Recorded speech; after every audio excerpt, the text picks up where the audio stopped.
En breve iniciamos.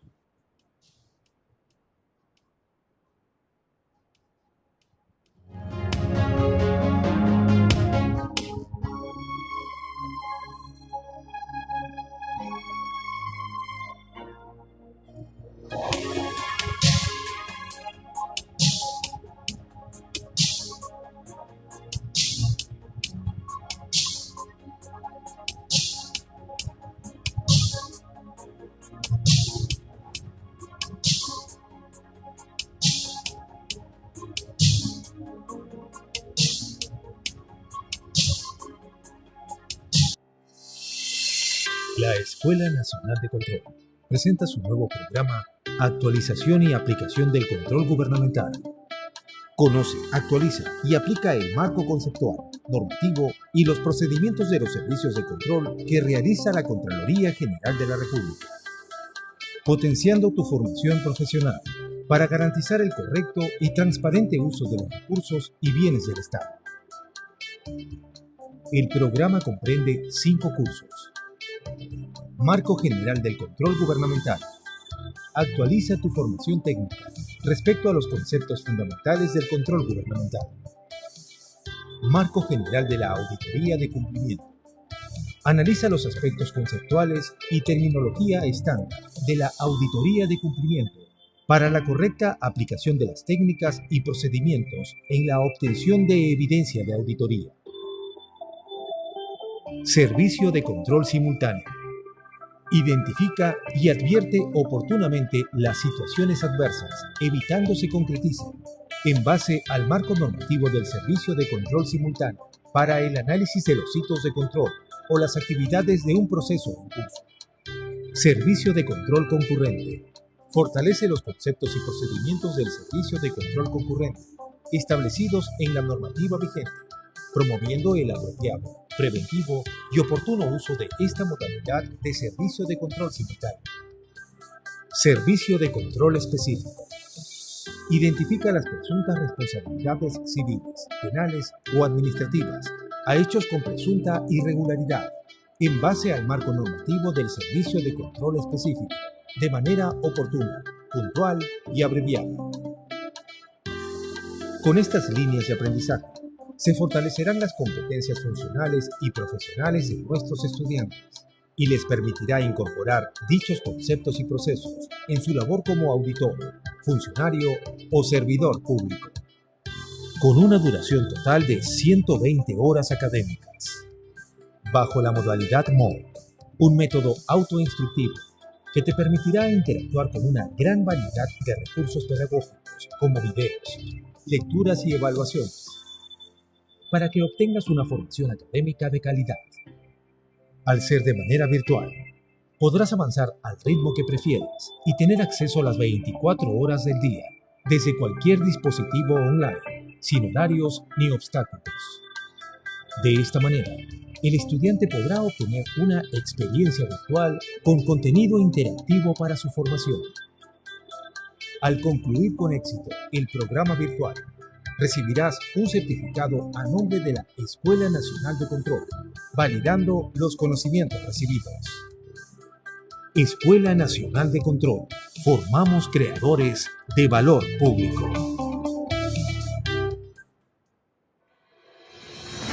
Quizás hoy nuestros pasillos estén vacíos. Nuestros libros extrañen ser leídos. Nuestro auditorio, sus grandes conferencias, nuestras aulas, su participación en el aprendizaje. Pero la Escuela Nacional de Control no se detiene. Transformamos nuestra metodología de aprendizaje.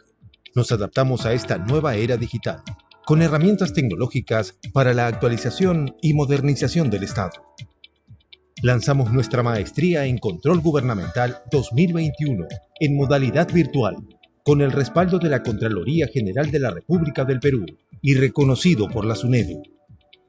Implementamos nuestros cursos y programas MOOC, a los que podrán acceder desde cualquier dispositivo móvil, en cualquier parte del mundo, disponible las 24 horas. Capacitamos al Sistema Nacional de Control. con una innovadora metodología de enseñanza para fortalecer el proceso de aprendizaje a través de aulas invertidas. Realizamos eventos virtuales de manera constante, realizando un evento virtual por día y transmitiendo conocimientos a los servidores públicos y fiscalizadores, componentes nacionales e internacionales que comparten sus experiencias y conocimientos en la gestión pública. Organizamos mesas de concertación con escuelas del Estado y la red digital con las escuelas de posgrado para la mejora de la calidad de la educación virtual, próximamente a nivel internacional.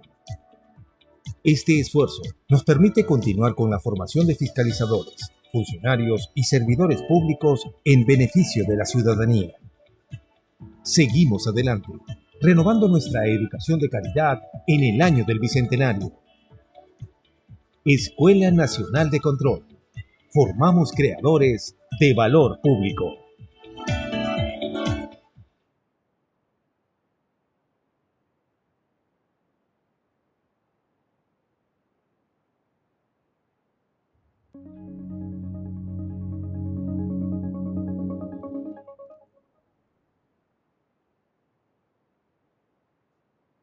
Muy buenas noches con todos los presentes.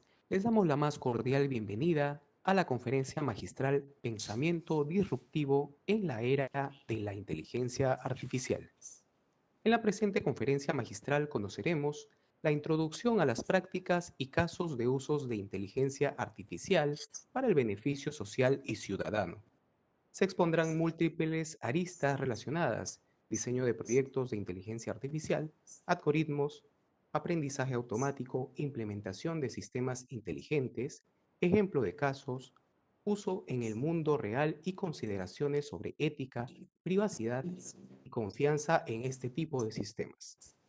A continuación, palabras de bienvenida a cargo del señor Miguel Báez Vargas, director general de la Escuela Nacional de Control.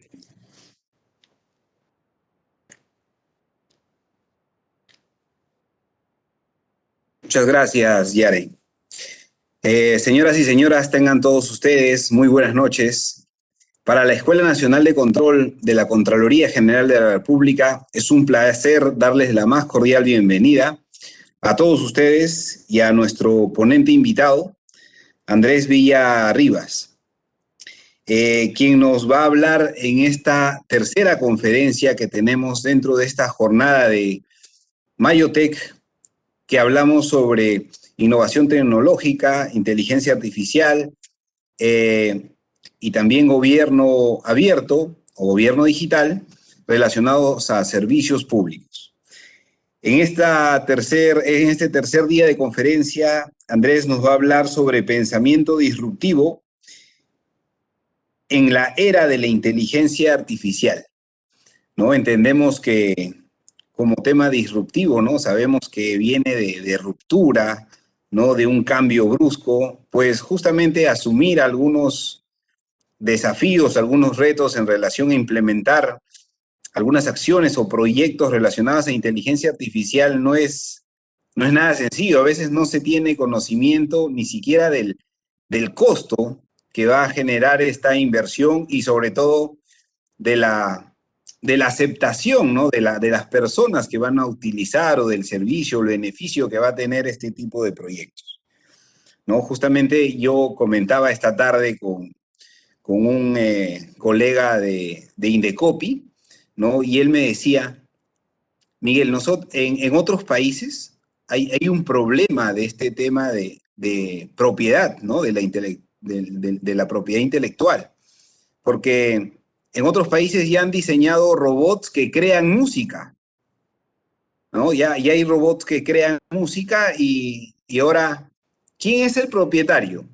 ¿Quién es el propietario de esa música? ¿No? Entonces, este tema disruptivo es un cambio de cultura, ¿no? Es un cambio de paradigmas, es una forma distinta cómo va a funcionar la sociedad. Albert Einstein decía en una frase que en época de crisis, más importante es este tema de la imaginación que el conocimiento. Yo con eso cierro y le doy la palabra a Andrés. Andrés, bienvenido, siéntete en tu casa, te damos la más cordial bienvenida y agradecemos por compartir este espacio. Yo te acompaño luego en las preguntas. Adelante, adelante Andrés. Muchísimas gracias, Miguel, por esas palabras y esa introducción.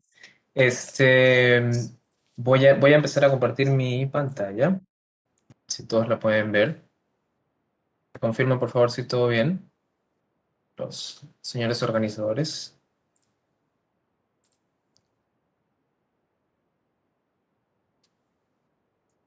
Todo bien, adelante. Excelente, buenísimo. Entonces, bueno, primeramente me encantaría agradecer realmente el espacio. Creo que esto que hacen es genial. Es la primera vez que yo me entero de estas iniciativas. Me parece que están increíbles. Creo que es el momento propicio. Me encantó, Miguel, lo que mencionaste en tu última frase. Yo pienso igual que tú. Yo creo que la disrupción, la creatividad son mucho más importantes en general que los skills o las habilidades incluso. En cierta medida, ¿no? Y voy a exponer eso un poco más adelante. Esta presentación viene en forma de reflexión, ¿sí? Yo iba a conversar con ustedes cómo ha sido mi carrera. Igual soy un profesional todavía nuevo, digamos, novato, por decirlo así. Pero ha sido una carrera muy interesante porque me he expuesto a cosas pues, a mí que me han encantado y que algunos han considerado interesantes pues, escuchar. Entonces, ojalá a ustedes también les parezca interesante. ¿Ok? Entonces, bueno, primeramente, mi nombre es Andrés Villa, como me mencionaron. Yo trabajé en IBM 6 años, trabajé muy pegado al lado de tecnología. Es decir, trabajaba mucho con programación, con tecnología, con nubes, servidores, etcétera. Y hace 6 años y medio más o menos comencé mi carrera en SAS. SAS Institute es una de las empresas de inteligencia artificial y analytics más antiguas que hay, tiene como 44 años más o menos, ubicada en Carolina del Norte. Y yo particularmente trabajo en la sede de Perú, también atiendo a Chile y a otros países de la región como Argentina y Brasil. Y mi trabajo, ¿no? Mi título, mi rol como tal es Big Data Analytics Solution Specialist, ¿ok? No tengo un rol así cool como samurái del machine learning o no todo esto que soporta LinkedIn hoy en día, ¿no? Pero ¿cuál es mi trabajo realmente? Es resolver problemas, básicamente, diseñando soluciones que pueden o no tener un componente de inteligencia artificial y donde aprendí hace un tiempo que era mucho más importante para yo poder desarrollarme correctamente, para poder llegar a esa extramilla, tanto en mi trabajo como en el impacto que causábamos en clientes, en instituciones públicas, privadas, etcétera, era la creatividad, era ser creativo ante otra cosa. Eso fue una parte de mi cambio, eso fue algo que dentro de mí es un clic, un switch hace como 3 años y este tipo de presentaciones, conferencias, la he dado en universidades, la he dado internacionalmente en Colombia. Es más que todo un mensaje y ojalá puedan compartirlo conmigo. Voy a pasar una serie de láminas en silencio y después les prometo que tiene un punto esto.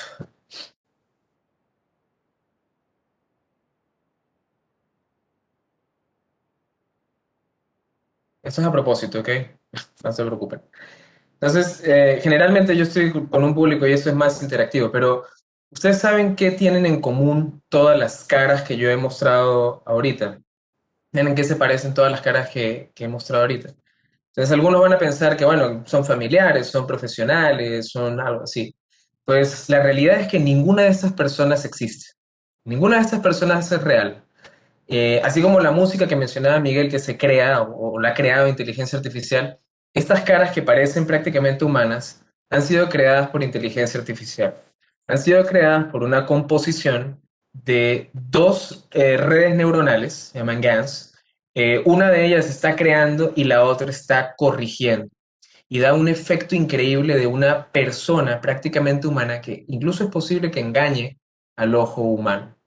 Ahora, ¿qué es lo interesante de acá? Que las redes neuronales existen en el campo de la inteligencia artificial hace mucho tiempo, pero esta forma de, digamos, de posicionarlas, de colocarlas, de que interactúen entre ellas, es un paradigma relativamente nuevo, tiene más o menos 5 o 6 años, pero que se va buscando usos y se va buscando cómo utilizarlas, cómo crear casos de uso alrededor de ellas.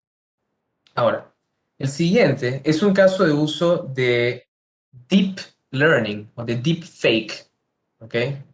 Que algunos han admirado, algunos creen que es algo increíble, otros dicen que es algo un poquito raro, un poquito extraño. Yo lo voy a dejar que ustedes sean los jueces de eso. Y quizás ya han escuchado algo sobre esto, seguramente.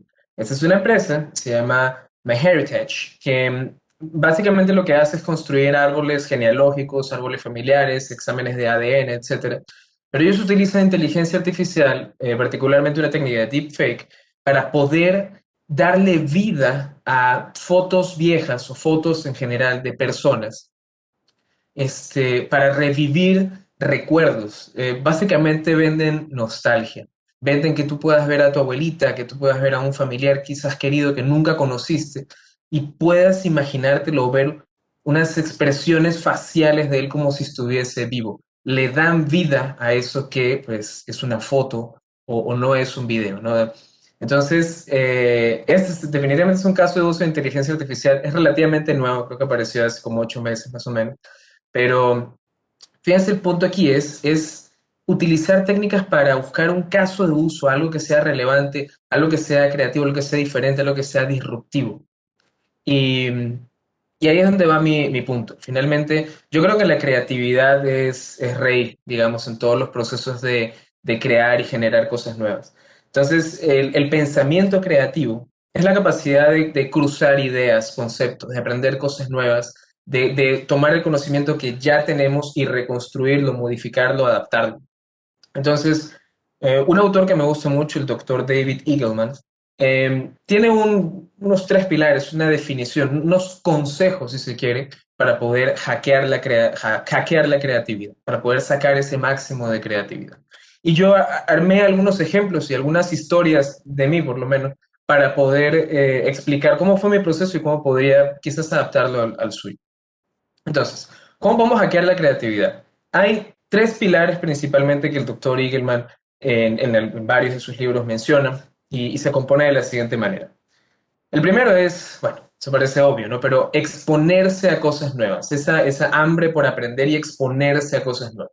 Esto me pasó a mí hace ya un tiempo, cuando yo pasé de ser o de tener este perfil netamente de programador y me introdujeron a estos conceptos de machine learning, que son bases de los conceptos de inteligencia artificial, el campo de la inteligencia artificial. Entonces, para mí personalmente, inteligencia artificial y machine learning fue un cambio drástico, fue un cambio gigante, un cambio fenomenal.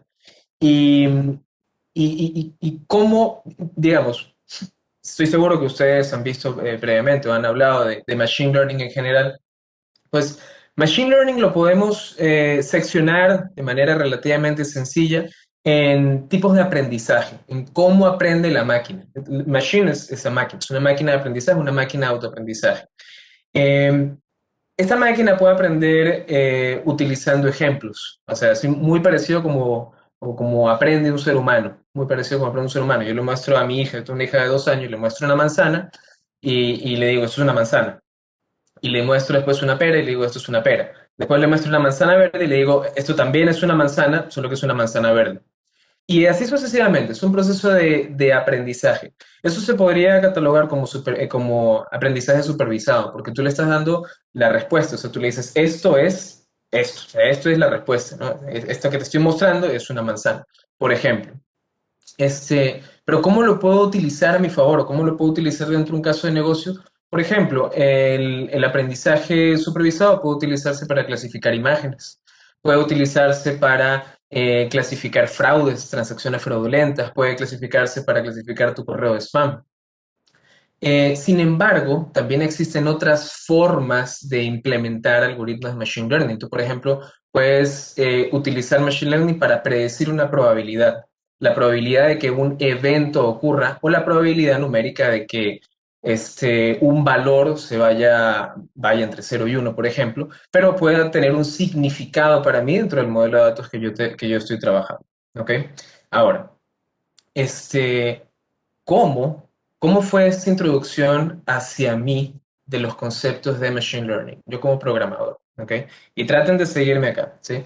Estoy seguro que quizás todos ustedes de alguna forma han sido expuestos a la programación, o lo que es un programa o un algoritmo. Un algoritmo básicamente es una serie de pasos, ¿sí? Una serie de pasos a seguir. Entonces, quiero que se imaginen, ¿no? Quiero que se imaginen el siguiente caso.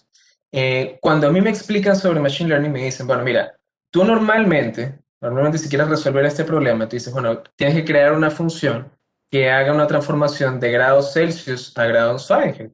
Un ejercicio súper sencillo de programación. Entonces, pues muy sencillo. Aquí todos conocemos que la fórmula para transformar de Celsius a Fahrenheit o sea, para obtener el valor en Fahrenheit de grados Celsius, pues tomo el valor de grados Celsius, lo multiplico por 1.8, le sumo 32 y obtengo el valor. Algo muy sencillo. De hecho, aquí como pueden ver, efectivamente hago exactamente eso. Creo una función súper sencilla. Esto es netamente programación explícita. Explícita va a ser una palabra importante aquí y creo la fórmula, o sea, coloco aquí la fórmula de manera explícita, estoy diciendo que cuando entre un valor acá, exactamente va a ser esto que le estoy diciendo al programa, y me va a dar una respuesta, ¿ok? Entonces, si yo quiero saber cuántos grados Fahrenheit representa 100 grados Celsius, entonces sencillamente llamo a mi función y me da este resultado. Traten de recordar este número, 212, ¿ok? Esa es la forma como lo haríamos tradicionalmente. Esto es programación, lo que llamamos programación explícita, puede ser así. ¿Ok? ¿Cómo lo haríamos? ¿Cómo resolveríamos este problema con Machine Learning? ¿Ok? Y aquí esta es la parte donde empieza como, por lo menos a mí empieza como a hacer un poco de fricción ahí en la cabeza. Digo, bueno, ¿cómo lo haríamos con Machine Learning? ¿Qué tienes nuevo que mostrarme esto que vengo haciendo toda mi vida? Entonces, con Machine Learning, pues primero hay que setear un poco lo que vamos a hacer. Como les había mencionado antes, una forma de trabajar con Machine Learning es que tú vas a tomar un algoritmo, ¿ok? Y tú le vas a enseñar a que pueda lograr hacer una predicción. Entonces, en este caso, algo muy cool que hoy en día ocurre dentro del campo de la inteligencia artificial y machine learning es que hay una gran cantidad de librerías empaquetadas, es decir, hay empaquetados que yo puedo utilizar para cumplir con mi objetivo, para resolver mi problema. En este caso, por ejemplo, voy a utilizar estas librerías de TensorFlow para crear lo que se llamaría una red neuronal. Otra cosa que voy a setear acá dentro de mi ambiente es cómo yo voy a alimentar a mi algoritmo de machine learning. ¿Ok? ¿Cómo lo voy a alimentar? Pues le voy a pasar acá los valores, ¿ok? Correspondientes, en este caso correspondientes, de Celsius, de grados Celsius y grados Fahrenheit como entrada y salida, ¿ok? Más adelante, bueno, quizás cuando vean un poquito más en temas de materia, estas vendrían a ser los inputs y estos vendrían a ser los labels, las etiquetas, ¿ok? Lo vamos a ver más adelante en algún momento. Entonces, ¿qué ocurre? Yo lo que le estoy diciendo es que el correspondiente de 0 en Celsius es 32. Yo le estoy dando la respuesta. Yo le estoy diciendo, cuando es 0 Celsius, corresponde a 32 grados Fahrenheit. Cuando es 8 grados Celsius, corresponde a 46 grados Fahrenheit. Y así sucesivamente. Entonces, ¿qué quiere decir esto? Yo lo que le voy a decir es que él aprenda a determinar cuál es esa fórmula o que me ayude a determinar cuál es esa función o ecuación que yo requiero para poder resolver este problema. Entonces, paso a mi siguiente paso. Voy a componer cómo es esta máquina que va a aprender sola, digamos, ¿ok? Entonces, es básicamente, aquí lo que estoy enumerando es exactamente lo que acabo de describir. ¿Ok? Cada uno tiene una correspondencia de 1 únicamente. Y ahora ejecuto mi modelo, o digamos, creo el modelo. Esto es un proceso de aprendizaje, ¿ok? Sin entrar en mucho detalle, no quiero entrar en demasiado detalle por temas de tiempo. Pero ¿qué pasa? Aquí estoy definiendo una red neuronal. El concepto de red neuronal es un algoritmo de machine learning muy popular que se utiliza para aprendizaje supervisado principalmente. Estoy definiendo el modelo, ¿ok? No quiero que presten demasiada atención en la programación, pero sí en que creo una definición de modelo, en este caso estoy creando una red neuronal con una capa, creo el modelo, un modelo de tipo secuencial utilizando esta capa, y finalmente lo que hago es que voy a hacer una compilación del modelo y voy a darle la información, las etiquetas, los inputs y las respuestas a ese modelo para que aprenda. Este es el proceso de aprendizaje. Y le voy a decir, a ese aprendizaje darle unas 500 iteraciones más o menos. ¿Okay? Una vez que el modelo está terminado, el modelo es capaz de predecir, ¿okay?, de forma no explícita cuánto corresponde a Fahrenheit, ¿sí?, cuando yo le indico que van a ser 100 grados Celsius lo que tiene que calcular. Fíjense que el valor que te está dando es 212. Aquí hay una cosa interesante a ver, fíjense que no es exacto, ¿ok? Porque el entrenamiento, a pesar de que ha tenido muchas operaciones, el entrenamiento podría ser más grande. O sea, el entrenamiento, el set de datos podría ser mucho más grande. Incluso, fíjense acá, y quiero que vean acá, solamente estamos usando algunos datos para poder entrenar. Y de hecho, fíjense que como entrada, nosotros no utilizamos 100 grados Celsius. Eso quiere decir que él está calculando en base al aprendizaje que ha tenido cuál es la ecuación que determina explícitamente esta transformación, este cálculo de grados Celsius a Fahrenheit. ¿Ok? Ahora, yo sé que esto a algunos puede parecerle como que, parece sencillo, parece tonto, pero ese algoritmo acaba de descubrir esta fórmula y ahora este programa yo lo puedo utilizar de forma no explícita y puedo entrenarlo, puedo utilizarlo para, digamos, en cualquier otra parte de un sistema. ¿Ok? Cuando yo entiendo esto, cuando tú le muestras esto a un programador, las posibilidades son infinitas. Porque tú lo que estás utilizando es data y respuestas para conseguir básicamente el programa que debes desarrollar. Esto es un paradigma totalmente distinto a lo que, digamos, existe o yo conocía en el momento. Cuando yo aprendí este tipo de cosas, a mí me impresionó bastante porque las posibilidades se convirtieron en infinitas. ¿Okay? Ahora, este problema es algo súper sencillo, es algo así extremadamente básico, si se quiere. Y probablemente alguien diría, bueno, pero es mucho más fácil simplemente conseguir no como que facilito, pero consigo, busco en Google la fórmula, la programo y lo coloco.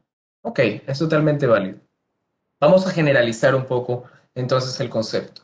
Entonces, yo voy a utilizar reglas y voy a utilizar data, perdón, en vez de utilizar reglas como una fórmula y la data, voy a utilizar data y la respuesta para crear las reglas. Entonces, ahora la data y la respuesta me van a crear esa fórmula, ¿sí? Ahora, imagínense un problema realmente complejo. Mismo ejemplo de programador. Quizás muchos, como yo, vienen de un background de tecnología, quizás otros no, pero de cualquier manera pueden entender que hay una complejidad súper grande en la programación en general, ¿no? Ahora imaginemos un problema bastante complejo. Imagínense que yo quiero generar conocimiento o una ecuación que pueda evaluar una imagen cuyo input, cuya entrada, sea básicamente una foto, ¿ok?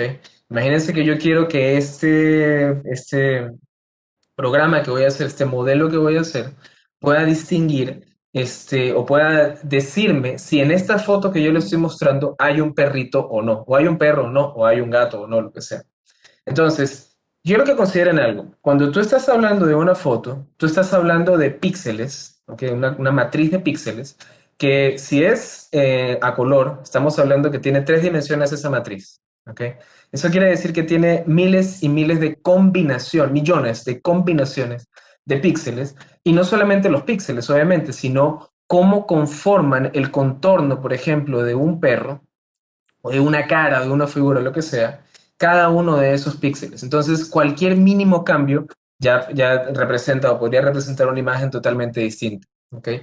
Ahora, imagínense que tú tuvieses que desarrollar un programa que evalúe cada uno de esos píxeles y cómo están conformados, cómo están organizados para mostrarte una cara o para distinguir si es un perro o un gato. Es simplemente imposible hacerlo de esa manera. ¿Cómo lo podemos hacer con Machine Learning? Pues muy sencillo. Yo le voy a pasar la imagen, voy a pasarle el input y le voy a pasar el label, le voy a pasar la respuesta. Le voy a decir, esto es un perro.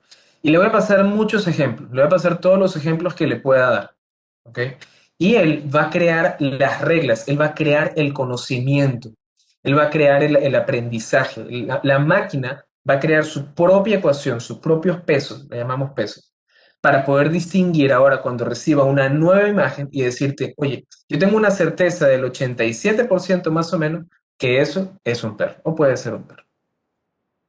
Esto para mí, esa primera fase de ser creativo, para mí esto fue totalmente disruptivo. Quizás en el entorno donde están ustedes ahorita, ya sea en un trabajo, ya sea en un tema, o estén aprendiendo, estén descubriendo algo en un contexto estudiantil, académico, mejor dicho,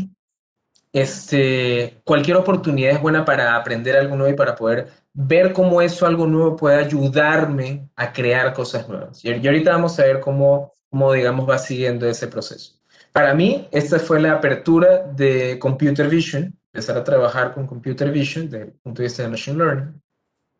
Y me lleva al segundo punto, o al segundo pilar, digamos, dentro de este tema de la creatividad, cómo podemos ser más creativos y disruptivos. Entonces, el segundo, digamos, consejo, pilar, definitivamente es evitar el camino con menor resistencia. ¿Qué quiere decir esto? Es resolver el problema más difícil, resolver el problema de fondo, ¿ok? Y esto lo vemos mucho, por ejemplo, en trabajo administrativo. Es el típico problema de si tengo muchas cosas que revisar. Por ejemplo, imagínense que yo tuviese que analizar solicitudes, ¿no? Tengo que analizar solicitudes de admisión de un crédito bancario, por ejemplo, ¿ok? O administrar solicitudes de admisión o verificar solicitudes de admisión de una solicitud de un bono, por ejemplo. Puede ser de un bono. Entonces, ¿qué pasa? Imagínate que tú tienes 10 que revisar al día. Bueno, quizás las puedes hacer durante un día.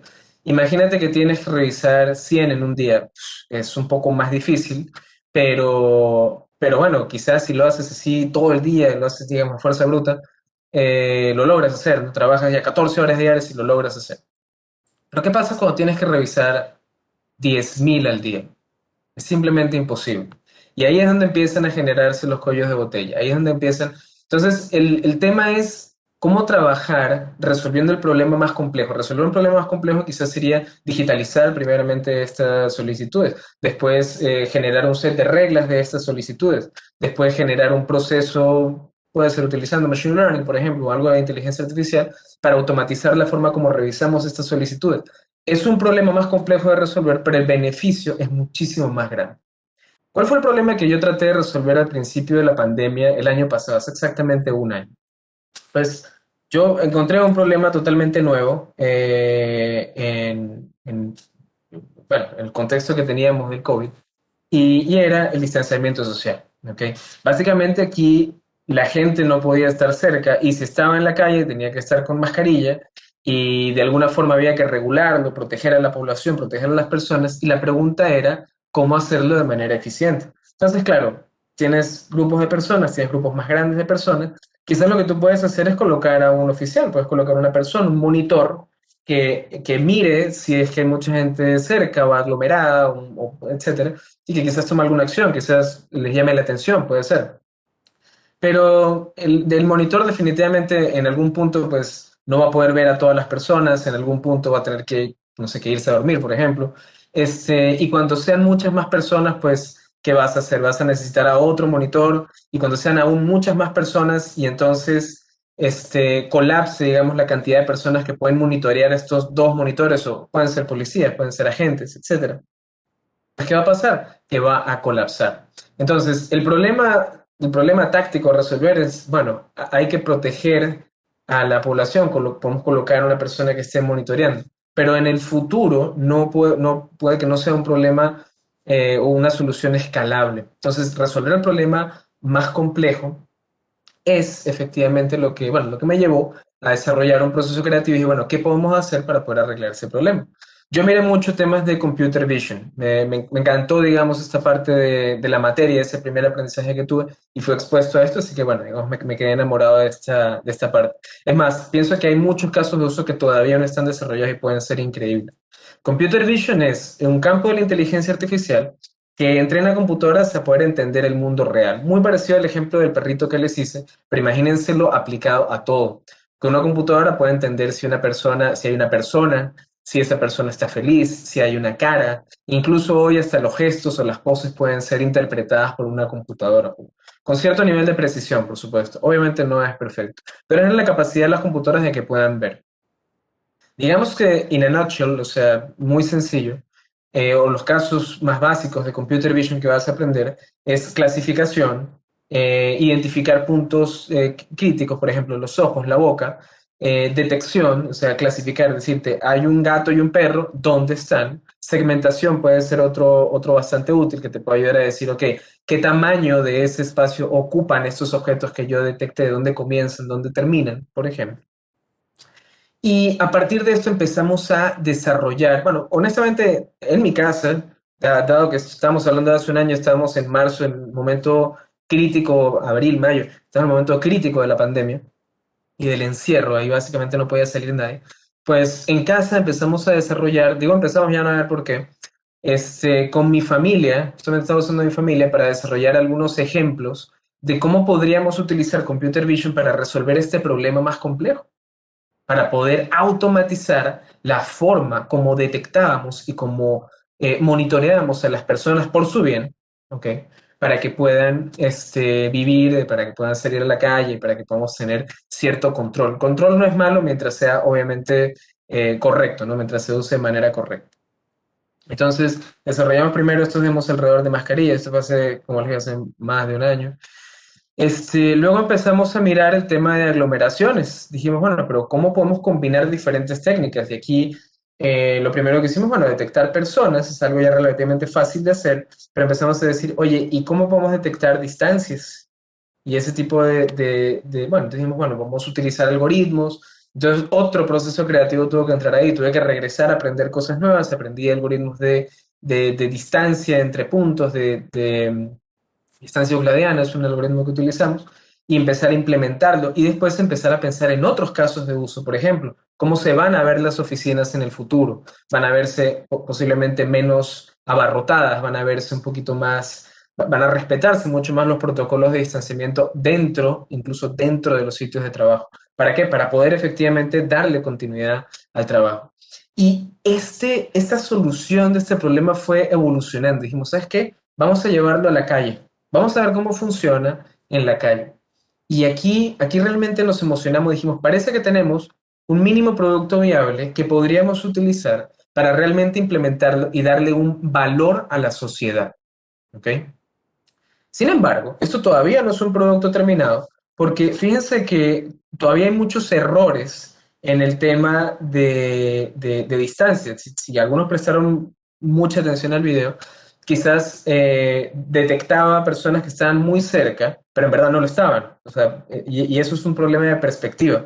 Ese es el mismo problema que tú tienes cuando estás viendo fútbol, por ejemplo, y patean al arco por el lado derecho de la cancha, por el lado más lejano que tú tienes, y tú ves que la pelota está yendo a gol, y gritas gol, pero no es gol.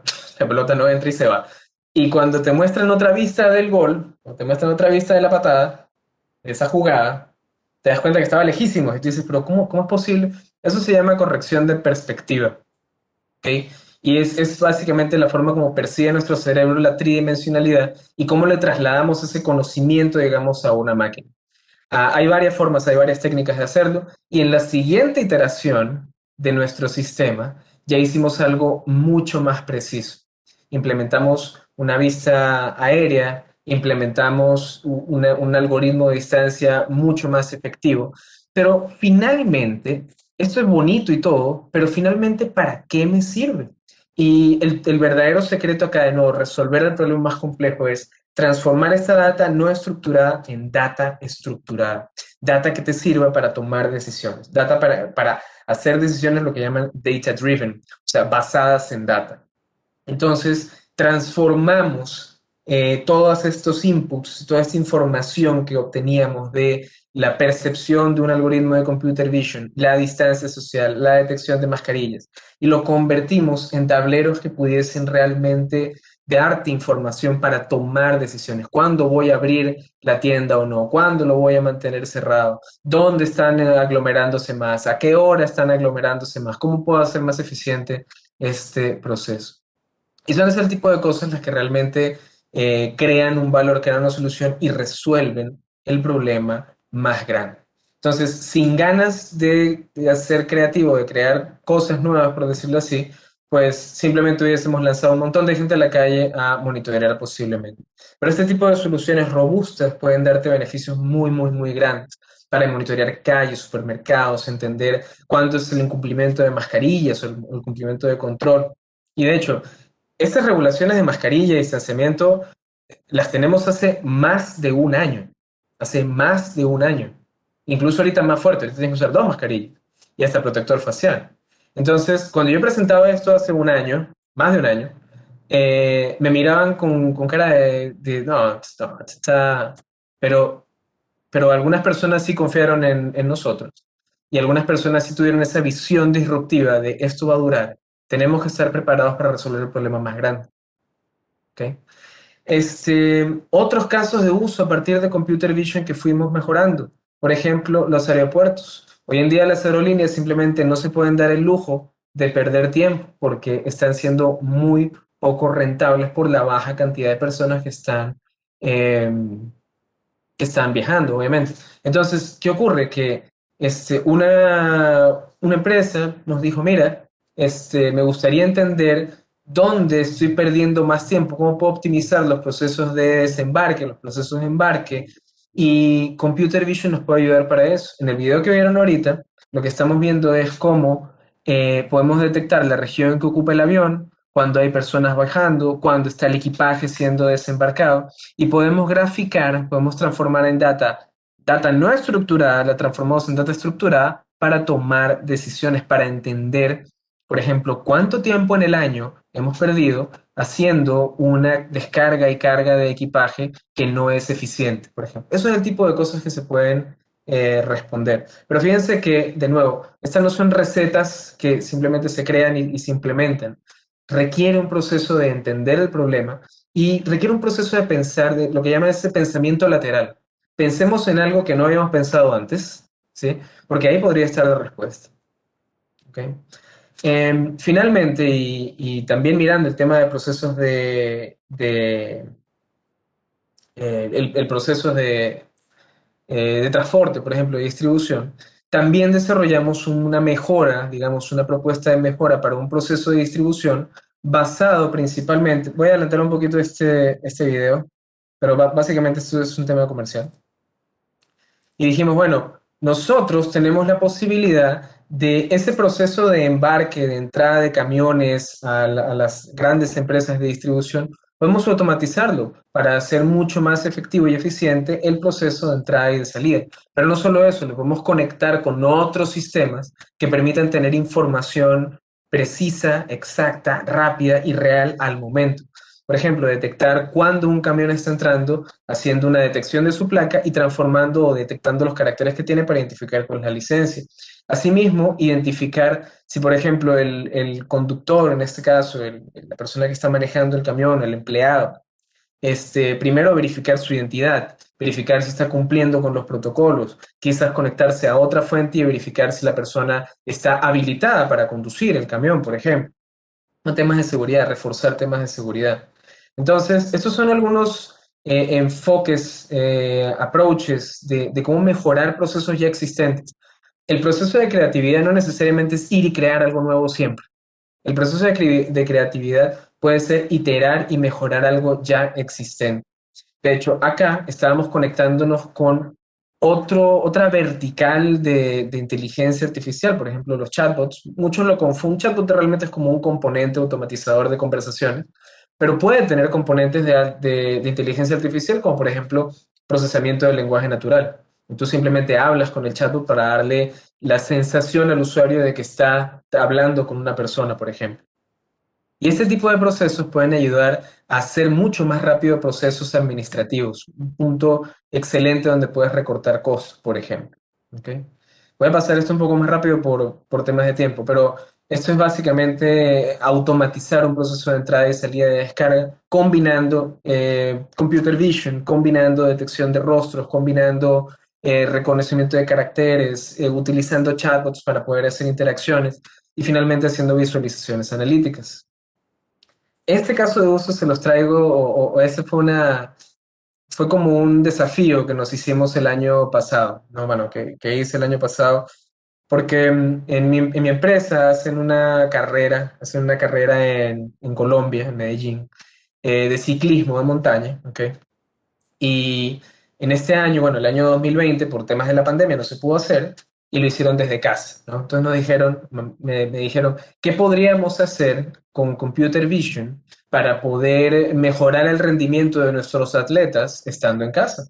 Bueno, yo acepté el desafío y empecé a mirar qué es lo que teníamos para trabajar. Y de nuevo, es un proceso de pensar, de resolver un problema o incluso pensar en un problema que podríamos tener, ¿ok? Y resolver. Entonces, en el contexto del ciclista en casa, imagínense la persona está en casa, quizás alguno aquí es ciclista en casa y tiene su rodillo, su roller en casa y lo utiliza en la sala se conecta a su red social, creo que utilizan Strava, utilizan Swift. Y entonces imaginen toda la data que puede generar un ciclista en un momento determinado de una carrera. Primero hay diferentes tipos de variables. Tiene variables que son bastante estáticas para el ciclista, como la edad, el peso, género, estatura. Nunca van a variar durante la carrera probablemente. Tienes variables que van a variar constantemente según el cansancio, el rendimiento, la velocidad, la capacidad del ciclista, como el ritmo cardíaco, la cadencia, la potencia y la velocidad. Y hay algunos tipos de variables que nosotros podemos generar utilizando inteligencia artificial y después analizar utilizando más inteligencia artificial. Por ejemplo, la postura, su nivel de fatiga o la biomecánica de su cuerpo. Hay otras variables como temperatura, humedad, viento, localización que no vamos a considerar para este ejercicio porque estaban en casa, básicamente.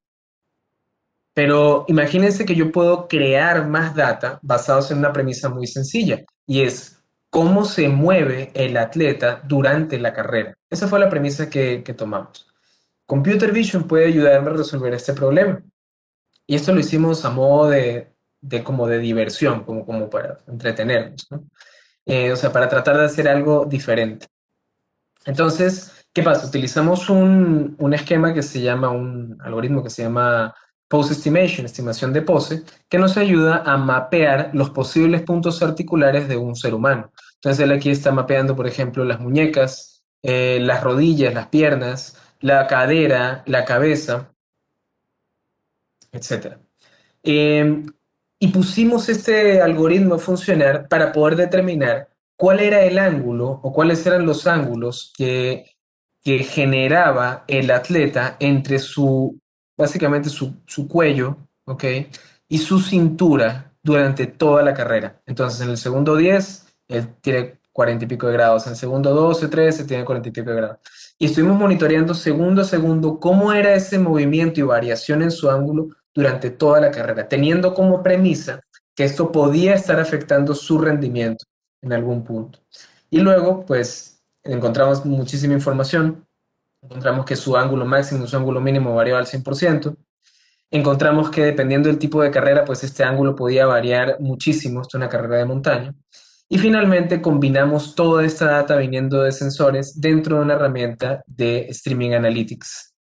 Y bueno, aquí pueden ver un poco cómo fue la evolución de la carrera, además sumando el ángulo y además sumando una serie de cosas. Entonces, este ejemplo, aunque quizás fuera un poco del marco de empresarial, de negocio, lo que sea, fue divertido ver cómo pudimos crear data nueva utilizando cosas que aprendimos, por ejemplo. ¿Okay? Ahora, Computer Vision tiene desafíos todavía muy grandes que están por resolverse, como distinguir si esto es un perrito o un muffin. Eso se supone que es un chiste, pero no sé si alguien se está riendo. ¿Okay? Bien, el tercer pilar, y vamos cerca de terminar, no se preocupen. El tercer pilar para que la creatividad pueda sobresalir es actuar y tomar riesgos. ¿Sí? Y esto implica acción. Es decir, es bueno exponerse a cosas nuevas, es bueno diseñar soluciones, pero es súper importante poder probarlas, ¿ok? Muchas instituciones con las que yo he trabajado, privadas y públicas, se hacen la pregunta, una pregunta súper importante de tener en cuenta. ¿Estás listo para iniciar un proyecto de inteligencia artificial? Según muchos autores, hay 4 pilares súper importantes para tener en consideración. Pilar organizacional, tecnológico, financiero y cultural. ¿Okay? Cada uno de ellos tiene obviamente un puntos a tratar. ¿No? Organizacionalmente, ¿quién, por ejemplo, háganse las preguntas, ¿quién organiza las iniciativas de inteligencia artificial? ¿Es vertical o es horizontal? ¿Qué quiere decir con vertical y horizontal? ¿Es una gerencia que se llama inteligencia artificial? ¿O es que cada una de las unidades de negocio tiene un representante de proyectos de inteligencia artificial? Es una respuesta que podría ser difícil de responder, ¿correcto? Y la pregunta es, ¿existe esa gerencia o simplemente no existe? ¿Existe esa iniciativa o simplemente no existe? ¿Existe una visión y estrategia para poder colocarlo? Cuando hablo de visión y estrategia, no necesariamente quiere decir ponerlo en la agenda, ¿ok? Cuando alguien te pone en la agenda, ok, este proyecto es de inteligencia artificial, cuestionense, pregunten, pero ¿por qué es de inteligencia? ¿Qué componente inteligente tiene, según me dices? ¿Es un componente embebido? ¿Es un componente explícito? ¿Qué problema estamos tratando de resolver? ¿Cómo va a ser el proceso de adopción? Y esto es súper importante cuando, por ejemplo, estamos trabajando con personas, o sea, cuando estamos trabajando con ciudadanos, con ciudadanos de a pie, porque no todos los ciudadanos son iguales. Unos ciudadanos pueden pensar que no están de acuerdo con esa iniciativa de inteligencia artificial, de reconocimiento facial, por ejemplo. Otros podrían estar muy de acuerdo. Pero el problema es que todos están, de alguna manera, ya están dentro del proceso. Entonces, por ejemplo, imagínense que mañana, dentro de un tema regulatorio, dicen, bueno, ahora todos los ciudadanos van a ser, que de hecho hoy en día lo hacen. Pero imagínense que explícitamente ya no va a haber DNI, imagínense ese escenario, ya no va a haber DNI, sino que va a ser solamente tu cara, tu medio de identificación, porque sí, así se decretó, digamos, ¿ok? Entonces, ¿qué pasaría? Que bueno, tendrías por un lado resistencia al cambio, tendrías algunas personas que te dicen, que te dicen, no quiero eso, le tengo miedo a colocar mi cara en alguna parte, otras personas te dicen, me parece muy bien, porque así no tengo que portar el DNI. Entonces, ese tipo de cosas hay que tenerlas en consideración. No puedes colocar un proyecto y esperar que todo el mundo lo use, ¿ok? Súper importante tenerlo en consideración. Y el patrocinio y apoyo es tan importante como los anteriores, en verdad. Dentro de una organización, los proyectos de inteligencia artificial no suelen pagarse solos, por decirte, el primer año, o la primera iteración, por decirlo así. Bueno, el primer año quizás es mucho decir, pero la primera iteración, o sea, tú sacas un proyecto, lo generas, fue pasar un trimestre, 6 meses, puede que todavía no generes dinero, todavía estás gastando dinero, ¿ok? Puede que empieces a ver cómo monetizarlo, ¿no? En el tiempo. Entonces, ¿qué pasa? Que necesitas a alguien que confíe en ti, necesitas indicadores claros de éxito que te permitan decir, ok, mira, sí ganamos. ¿Ganamos qué? Bueno, puede ser ganamos dinero, puede ser recaudamos más, por ejemplo, aumentar la recaudación en temas de impuestos, puede ser detectamos una gran cantidad de casos de corrupción que nos va a devolver dinero. Y así sucesivamente. Entonces tenemos que buscar primero indicadores súper claros y un patrocinio interno que nos permita ir a buscar más dinero en caso de que sea necesario o ir a rendir cuentas finalmente, ¿sí? Según McKinsey, esto es cierto, según McKinsey, solamente el 8% únicamente de las empresas que tienen estrategias de inteligencia artificial tienen estrategias exitosas. El resto o todavía está buscando la forma de monetizar, o simplemente ha tenido proyectos fallidos y siguen haciendo lo mismo de siempre, o simplemente todavía no saben cómo empezar. Entonces el tema organizacional es súper, súper, súper importante. Tecnológicamente hablando, hay una pregunta que es clave aquí, y es, ¿comprar o construir? Comprar o construir. Ahí hay dos visiones muy sencillas. Y yo personalmente creo que va a depender de quién conforme los grupos que lideren esta iniciativa. ¿Okay? Por ejemplo, si una persona es X compañía de tecnología, probablemente se incline a adquirir una solución de inteligencia artificial.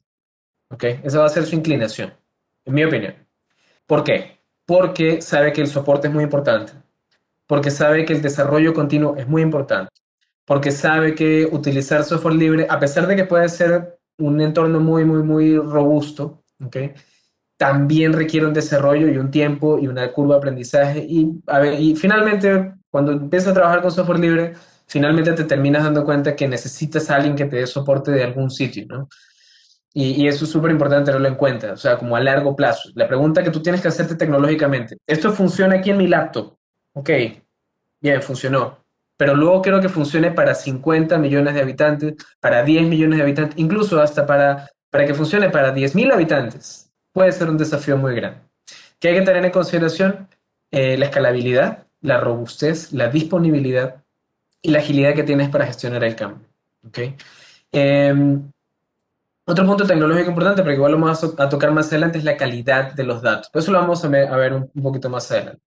En el tema financiero, pues lo mencionaba anteriormente, con temas de presupuesto, dimensionar de qué tamaño va a ser mi implementación de inteligencia artificial, porque te puedes quedar sin dinero en el camino, o si los objetivos no están bien colocados, entonces no tienes cómo demostrar que tu proyecto está siendo rentable, ¿okay? O que tu proyecto está ahorrando costos. O peor aún, tu proyecto podría estar ahorrando costos y no tienes manera de demostrarlo. Eso yo lo he visto. Un proyecto de inteligencia artificial, lo implementan, el objetivo que ellos tenían, que ellos visionan, no se cumple, pero sí ahorraban costos en otro proceso de negocio. Pero no tenían forma de linkear. Y cuando se dieron cuenta, era demasiado tarde. Se dieron cuenta cuando lo bajaron, cuando lo quitaron, y tuvieron que retomar el proceso obsoleto, digamos, y se dieron cuenta finalmente de eso. ¿Okay? Entonces es súper importante tener ese punto. Finalmente, el tema cultural es ser disruptivo. O sea, el tema, yo sé que el chip disruptivo está sonando mucho en redes sociales y en trends, etcétera. Pero es porque es importante que dentro del ADN, digamos, que tú tengas en tu organización, en tu cultura organizacional, sea de no hacer las cosas como siempre las hacemos por el simple hecho de que funcionen y ya, sino preguntarse qué hay nuevo, qué podemos cambiar para hacerlo mejor, qué podríamos hacer más rápido, qué estamos haciendo que no deberíamos hacer.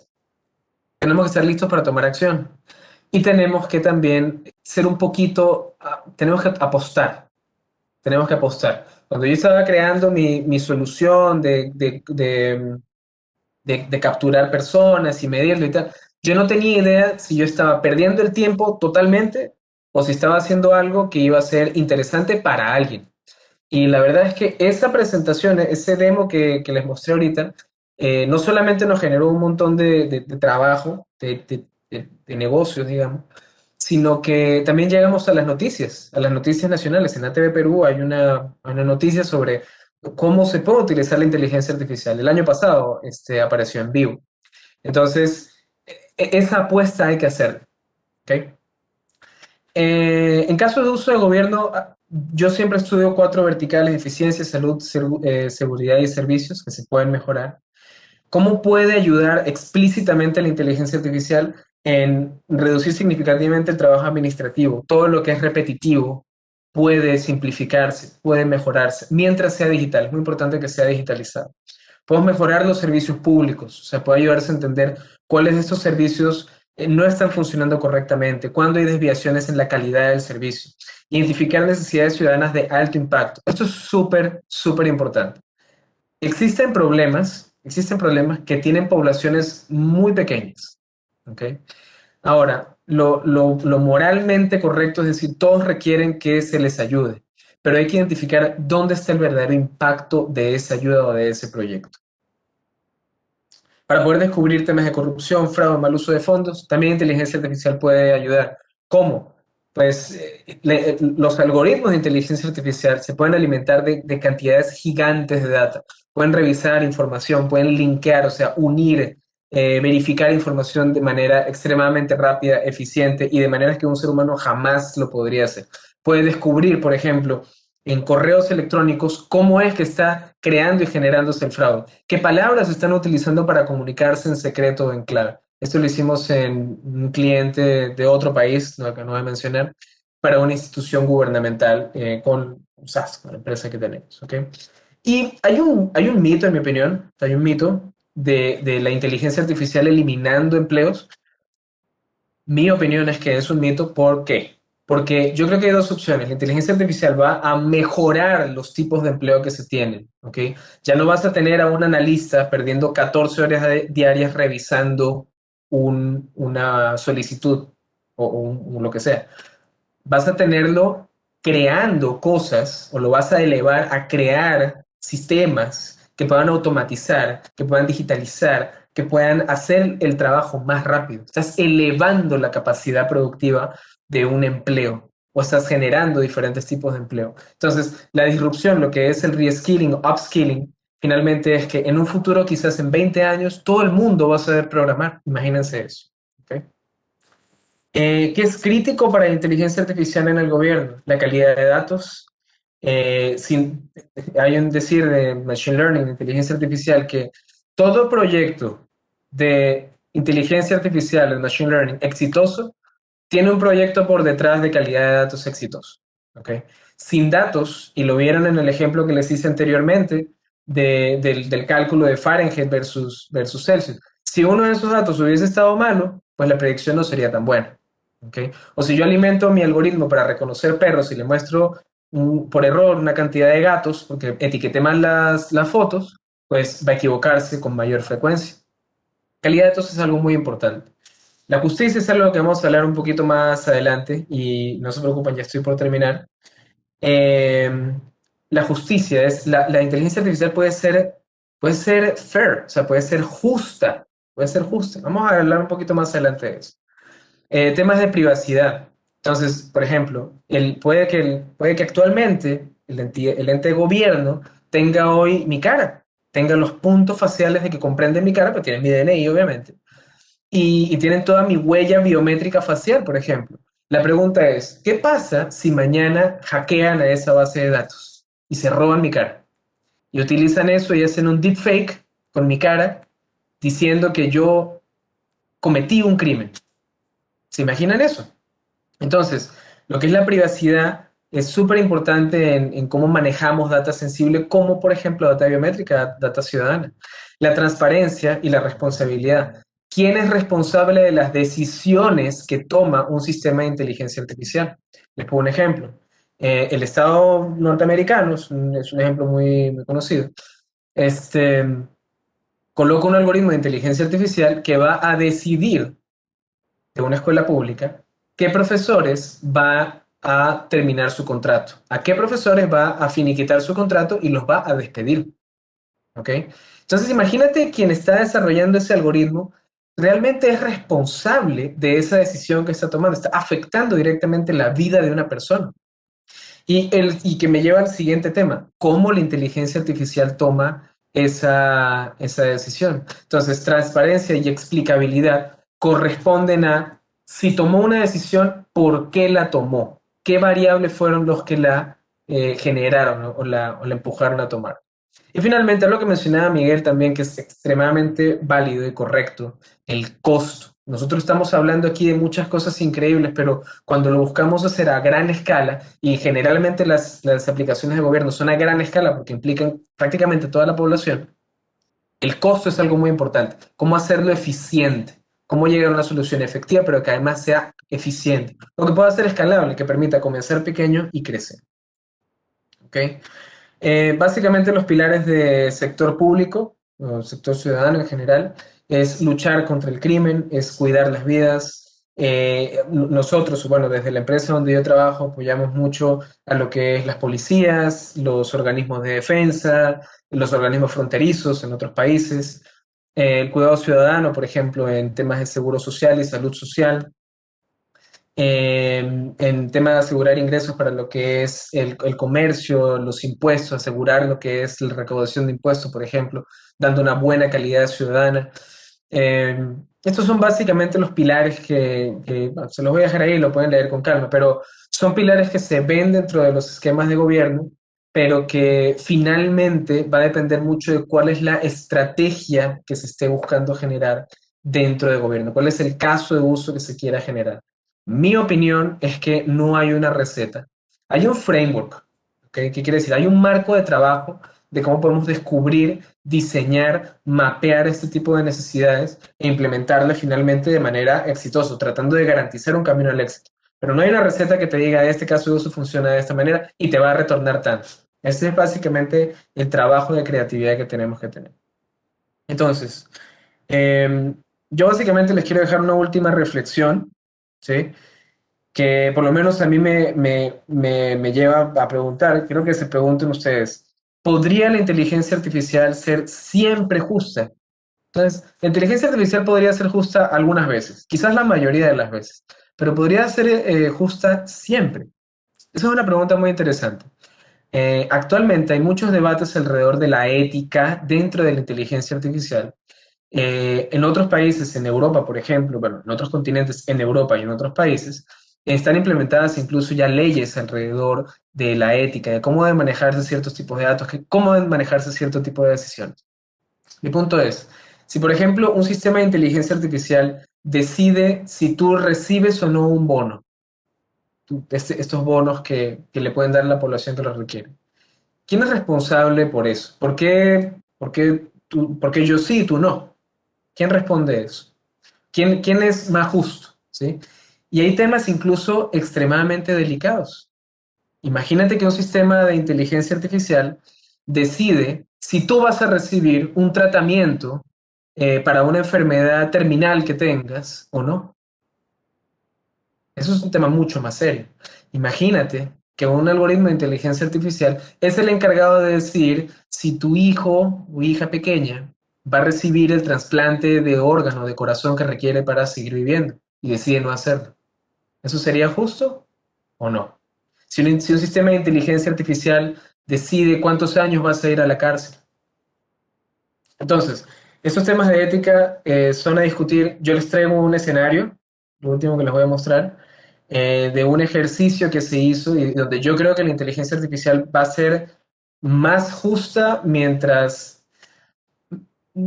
existan más regulaciones, más leyes y más formas de programar. ¿Okay? Te voy a poner este ejemplo. Eso es un estudio que hizo el MIT, ¿okay? Donde lo llaman The Model Machine Experiment, eso lo pueden buscar en internet. Y es una encuesta global. Básicamente es una encuesta donde te ponen la tarea de programar un vehículo autónomo, un carro que se maneja solo. En la encuesta aparecen varias alternativas, donde básicamente en simple, para poner este ejemplo específico, el carro tiene que tomar la decisión de si se encuentra en la situación donde no puede frenar simplemente, va a seguir de frente. ¿Qué debe hacer? Debe seguir de frente y sacrificar la vida de estas personas mayores, claramente aquí son personas mayores, senior citizens, o debe girar, aquí no se ve esto, girar hacia la rampa de frenado o hacia la defensa de frenado y salvar a las personas mayores, pero sacrificar, digamos, la vida de esta familia. Tiene esas dos opciones. Mi pregunta, o la pregunta que yo siempre hago acá, es, ¿qué decisión tomarías tú? ¿Ok? Yo, personalmente, yo tomaría la decisión, y no sencillamente, pero es una opinión personal, yo tomaría la decisión, pues, de salvar a la familia. Yo preferiría salvar a la familia porque, en mi opinión, quizás estas personas han vivido ya una vida larga, ojalá una vida larga, bonita, y estas personas, pues, quizás son más jóvenes, una familia, quizás tienen mucho más que vivir. Ese sería mi planteamiento. Y yo salvaría a la familia, yo programaría este carro para que tome esa decisión. Pero quizás en el público algunos están de acuerdo conmigo, quizás algunos están en desacuerdo conmigo, y es totalmente válido. Somos humanos, tenemos opiniones. Vamos a ver qué dicen los resultados de esta encuesta global. Para poner un poco en contexto, ¿ok? Acá, este gráfico de acá verde, representa la región sur del mundo, ¿ok? De este gráfico que ven acá, esta es la región sur. Esta es la región sur. La región oeste, lo que es Estados Unidos y Europa, viene representada por Western, que es el gráfico rojo. Y la región este, que es todos los países asiáticos, Japón, Taiwán, Indonesia, etcétera, por ejemplo, están representados por este gráfico azul. ¿Okay? Entonces, fíjense algo. Miren esta parte que es interesante ver, ¿no? Vamos a verlo a detalle. En la región perdón, en la región sur, que es Latinoamérica, los países de Latinoamérica, la tendencia, este gráfico representa la tendencia, ¿ok? Mientras más grande es esto, la tendencia es mayor. La tendencia es que se le perdona la vida a la gente joven, en este caso a la familia, ¿ok? Se le perdona la vida a la familia, o la tendencia es perdonar la vida a la familia. O sea, más personas en el sur, en la región sureste, pensaron igual que yo y quizás muchos en el público, ¿ok? Pero, miren esto qué interesante, en la región este, la región asiática, la tendencia de salvar a los jóvenes fue prácticamente cero. Prácticamente nadie trató o opinó o votó, digamos, por salvar a la familia. Es cero, es totalmente cero. Quiere decir que si este vehículo fuese programado en Latinoamérica, o fuese programado en Asia, sería o tomaría decisiones totalmente distintas en ese caso. Totalmente distintas. Y lo que me parece interesante es que, ¿qué es realmente justo? Puede ser un tema cultural. Puede ser que yo o los latinoamericanos, sudamericanos, apostamos más por las generaciones futuras porque siempre estamos en crisis. Y quizás pienso que las culturas asiáticas, orientales, tienen una mayor preferencia por los ancianos o por sus personas mayores por un respeto cultural, ¿no? Se me ocurre eso. Alguna vez escuché una explicación así y me parecía razonable. ¿Okay? Entonces, esto como mensaje, ¿no? Fairness, la justicia dentro de la inteligencia artificial es algo igualmente debatible. ¿Sí? Entonces, eso se los dejo como reflexión final. Esto lo he presentado muchas veces y he conseguido siempre la misma respuesta, una respuesta similar. En general, en Latinoamérica siempre preferimos salvar o favorecer la juventud. ¿Okay? Pueden investigar esto y tener sus propias opiniones o contactarse conmigo y discutir de algo diferente, no hay ningún tema. Y finalmente, pues, como recomendación final, creatividad es de las cosas más importantes para mí. Yo creo que es súper importante tener skills, tener el conocimiento, tener la experiencia, ¿cómo se llama? Trabajar mucho, hacer muchas cosas para aprender, pero ser creativo, tratar de ser disruptivo, yo creo que es el camino en esta era. Yo veo la inteligencia artificial como una herramienta para poder crear cosas nuevas y ese es el mensaje que yo trato de darle a todos. O como un último tip, si algún día alguno de ustedes tiene la oportunidad de interactuar con algún sistema inteligente, cognitivo, pensante, o lo que sea, pues mi recomendación, si logran interactuar con él o algo así, es que lo traten bien, lo traten muy bien, sean muy amables y muy cordiales, solo por si acaso. ¿Ok? Esto también eso también era un chiste. Entonces, bueno, eso es todo por lo que yo venía a compartirles. Nuevamente, muchas gracias a los que se quedaron hasta el final. Eh, y pues ahí termina mi presentación. Muchísimas gracias y bueno, estén tranquilos. Y si desean conectarse por LinkedIn, están invitados a hacerlo para conectarse, para seguirme, para poder tener conversaciones. Andrés Villarriba. Muchas gracias. Agradecemos a Andrés Villarribas por esta conferencia y por su interesante participación.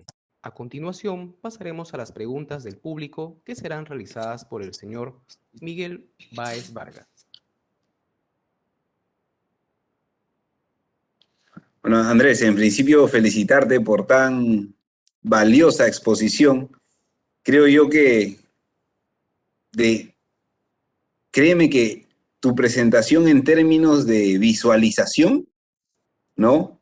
Ha sido una de las mejores que en términos personales es una de las mejores que he visto, ¿no? Permíteme felicitarte, realmente qué bonita presentación, qué bien armado, qué dinámico, ¿no? O sea, yo estoy casi seguro que las 800 personas que nos siguen ha estado con las expectativas de tu presentación porque en cada momento era dinámico. Y eso es lo que esperamos de esta nueva tendencia, ¿no? De esta nueva forma de comunicarnos, porque quizás presencialmente las láminas que tienes no tengan el mismo impacto que tienen ahorita mirando la lámina, ¿no? Seguramente algunos tienen sus computadoras tamaño de televisor, ¿no? Otros tienen computadoras más chicas y otros tienen celulares, y los tres lo ven de la misma forma, ¿no? Solo es el tamaño. Entonces, permíteme felicitarte porque se nota que hay una investigación de por medio, hay un trabajo ahí articulado, y eso no se logra de la noche a la mañana. En principio, felicitaciones, Andrés, muchas gracias. Ahora sí, paso a las preguntas del público. Estoy juntando las preguntas porque son varias, entonces, para hacer un poco más fluido el tema. Nos preguntan, en relación a esta nueva normalidad, el trabajo remoto, ¿no? La inteligencia artificial, ¿qué tanto puede ayudar ahora a las personas que trabajan desde casa? Y si es que hay algún aplicativo o hay ya un desarrollo de cómo medir el estrés, ¿no? El bienestar laboral de las personas que están en casa, y peor aún, si están en un entorno de COVID, ¿no? Y que no pueden salir mucho. Dale, Andrés. Bien, bueno, Miguel, muchas gracias por las felicitaciones. De verdad que a mí me encanta estar en este espacio porque me encanta compartir información. Para responder la pregunta que mencionas, pues mira, hay una gran expectativa, ¿ok? Por mejorar la forma como el trabajador va a trabajar desde casa, ¿ok? Yo estoy trabajando, de hecho, en una iniciativa, en un pequeño proyecto, para poder medir el estrés, para poder medir la atención. ¿Okay? Para poder medir la atención que los alumnos, los estudiantes de todo tipo, estudiantes universitarios, jóvenes, etcétera, para poder estudiar qué tanto están prestando atención o qué tanto se distraen durante una sesión académica, por ejemplo. ¿Okay? Es algo de hecho muy sencillo de hacer con inteligencia artificial. Hoy utilizamos Computer Vision para poder identificar key points como mis ojos, por ejemplo, o el alineamiento de mi boca, que tantas veces estoy viendo a otro lado de la pantalla, o dónde estoy siguiendo más que todo mi vista. Lo que uno busca hacer es encontrar patrones que me indiquen, por ejemplo, estrés, cansancio, eficiencia. Hay un trade-off, a quien hizo la pregunta es magnífica, hay un trade-off gigante, porque estás literalmente, cuando hablamos de trabajadores, sacrificando grandes aspectos de privacidad, por ejemplo. ¿Okay? Ahora, dentro de algunas aplicaciones ofimáticas, te voy a poner el ejemplo, en mi oficina utilizamos Microsoft, ¿okay? Como plataforma, ¿okay? Utilizamos Office, ¿okay? Y Office, Teams, utilizamos Teams realmente, ¿okay? Ha implementado poco a poco algoritmos de inteligencia artificial embebidos, ¿okay? Te voy a poner un ejemplo súper sencillo.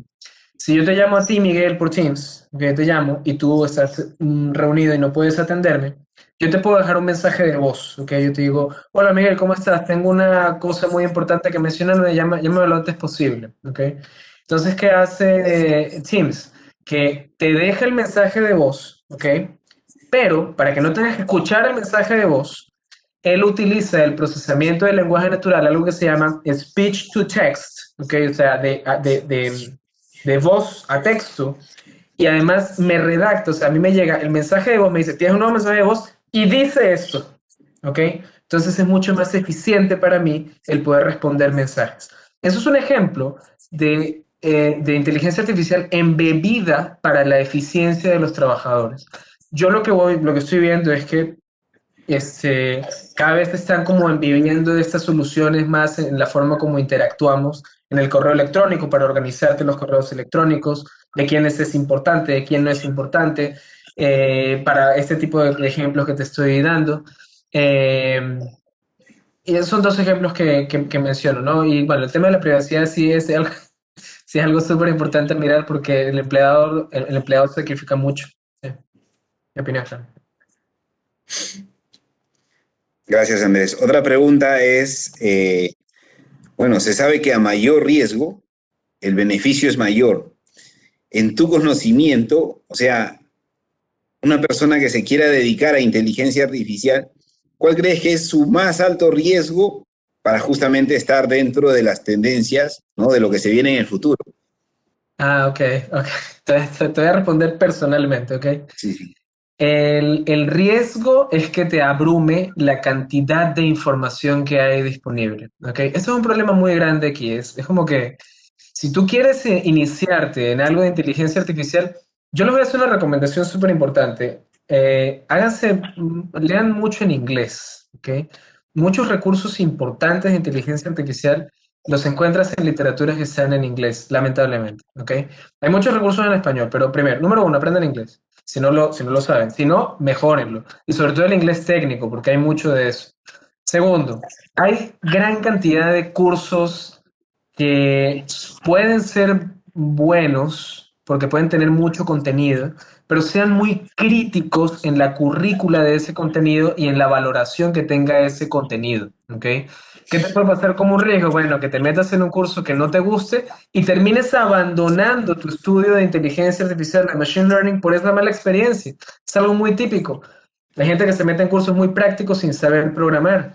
Hay gente que se mete en cursos muy teóricos y se aburre. Ay, yo no sabía que iba a haber tanta matemática aquí. Tienes que ir probando y tener mucha paciencia para elegirlo, para terminarlo.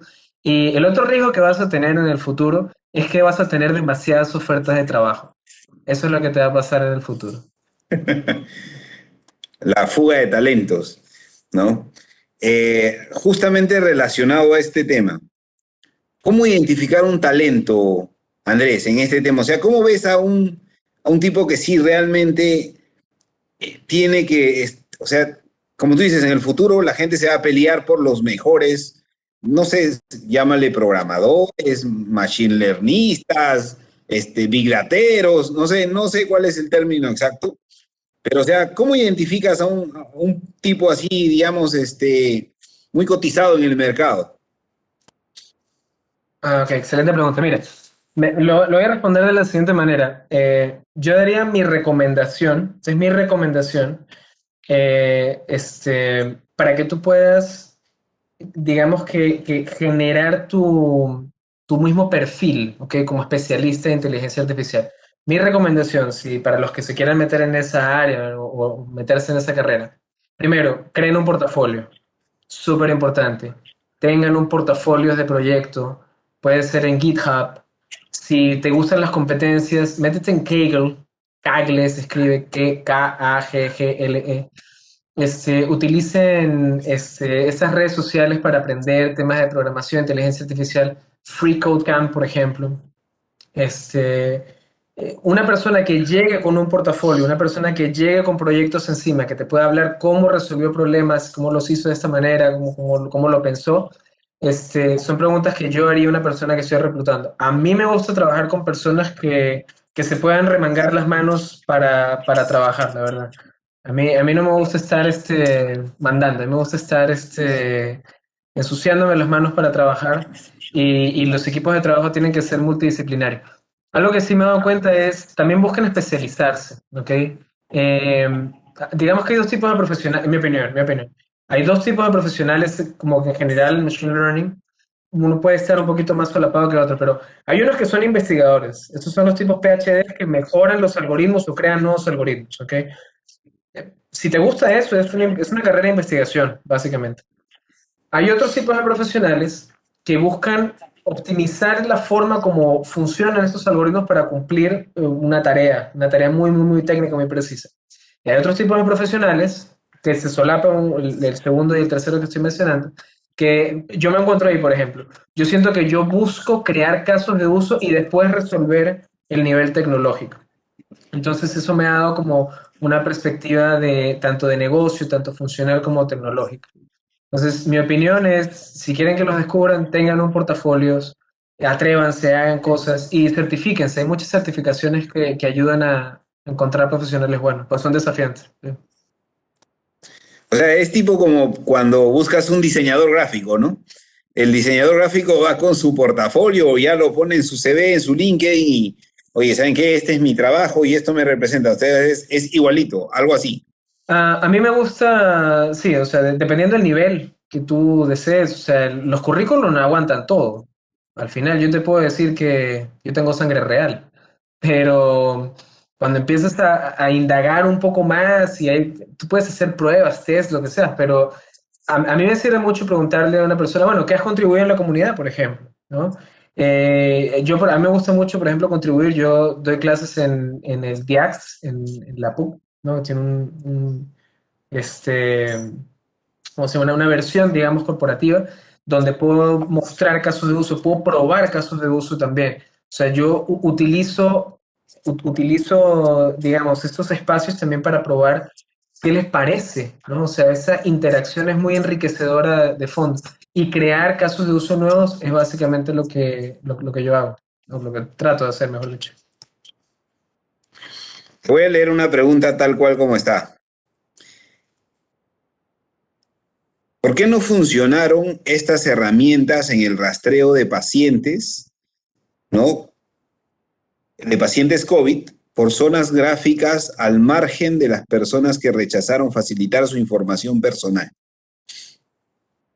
Bueno, mira, siempre van a haber limitaciones geográficas, siempre van a haber limitaciones de internet. O sea, lamentablemente para cualquier proyecto o proceso de computer vision, sí necesitas una cámara. Es indispensable una cámara.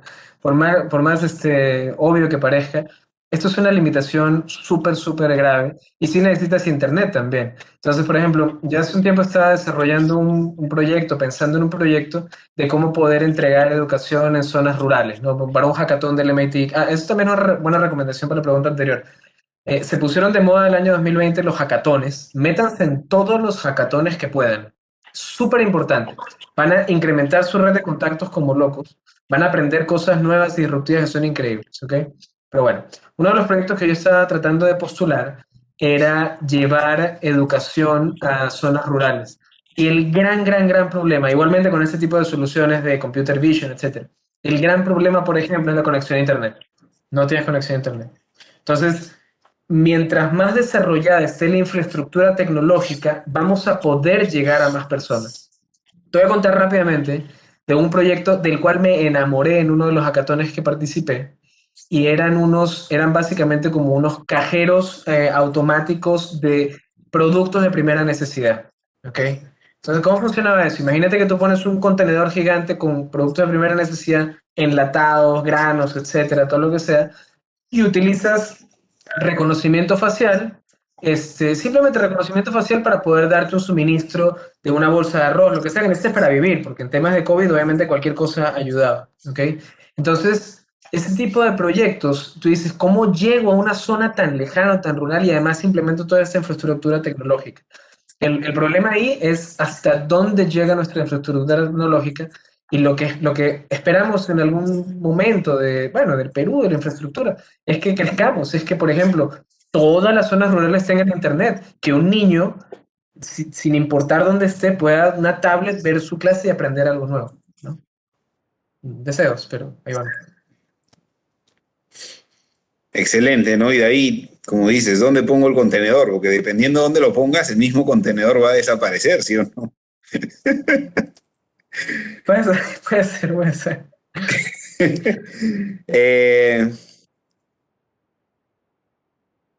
Una pregunta, y sí, o sea, para todo el público que nos acompaña, dentro de estas 21 jornadas que hay de conferencias, hay preguntas que no las hago porque sé que las van a responder en las siguientes, pero bueno, vamos a adelantarnos para ver tu opinión. En el futuro, Andrés, ¿cómo ves este tema de la inteligencia artificial, ¿no? Reemplazada o que va a reemplazar, ¿no? Muchas actividades. Tú ya lo dijiste, bueno, yo escuché que tú ya lo dijiste, es que va a mejorar la potencialidad de los trabajadores, pero sí se habla de una gran parte que sí podría ser reemplazada, ¿no? Sobre todo la mano de obra, ¿no? La mano no tan calificada. Sí.